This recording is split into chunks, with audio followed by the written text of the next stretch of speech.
Want to learn how to make a super clean, high-end looking waistband?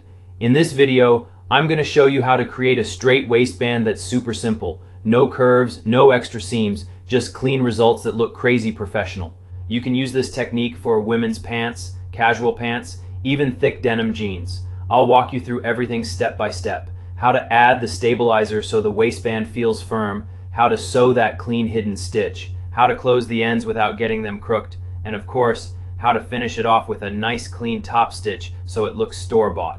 This method is perfect if you're a beginner, but you still want to level up your sewing game. With this technique, your waistbands are going to be straighter, cleaner, and totally drama-free. No more uneven or "why is this side higher" moments. And hey, if this video helps you out, don't forget to hit like and subscribe. Your support seriously keeps me motivated to make more sewing tutorials for you guys. Thanks for watching.